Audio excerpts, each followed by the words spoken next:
உருண்டையை சேர்த்துக்கலாம். கொட்டினீங்க அதனால சூப்பரா இருக்குங்க. ஹாய் ஃப்ரெண்ட்ஸ், எல்லாம் நல்லா இருக்கீங்களா? இன்னைக்கு நம்ம என்ன டிஷ் பார்க்க போறோம்னா, இந்த பச்சரிசி மாவை வச்சு சூப்பரா ஹெல்த்தியா ஒரு பால் கொழுக்கட்டை செய்ய போறோம். வாங்க எப்படி செய்யலாம் பார்க்கலாம்.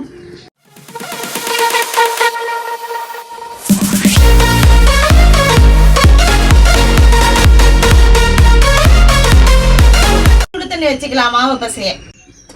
தண்ணி சூடாயிட்டு வாங்க மாவு பசையலாம். உப்பு சேர்த்துக்கலாம், நாட்டு சர்க்கரை சேர்த்துக்கலாம், துருவின தேங்காய் கொஞ்சம், இடிச்ச ஏலக்காய் ஒன்று சேர்த்துக்கலாம். போட்டு எல்லாம் பசஞ்சிக்கலாம். மாவு நல்லா இந்த அளவுக்கு பிசைஞ்சு எடுத்துங்க. மாவு கொஞ்ச நேரம் ஊறட்டும். தண்ணி ஊற்றிக்கலாம். பால் கொழுக்கட்டைக்கு உருண்டை ரெடி பண்ண போறேன்.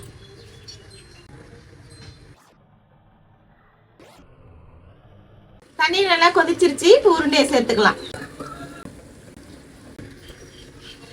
மொத்தமா கொட்டினீங்கன்னா ஒன்னோட ஒண்ணு ஒட்டிக்கும். திரட்டி விட்டுக்கலாம்.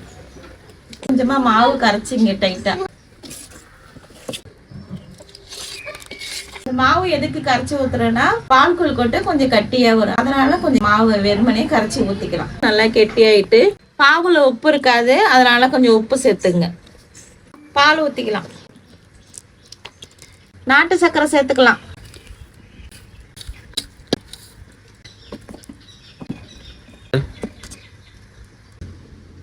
தேங்காய் துருவலை சேர்த்துக்கலாம். அவ்வளோதாங்க, சூப்பராக பால் கொழுக்கட்டை ரெடி ஆயிடுச்சு. ஒரு ஏலக்காய் போட்டு இறக்கிக்க வேண்டியதான்.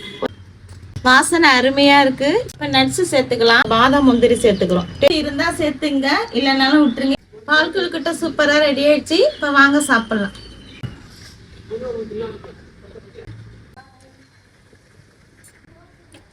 சூப்பராக இருக்குங்க. நாங்கள் எதிர்பார்த்ததை விட நல்லா இருக்கு.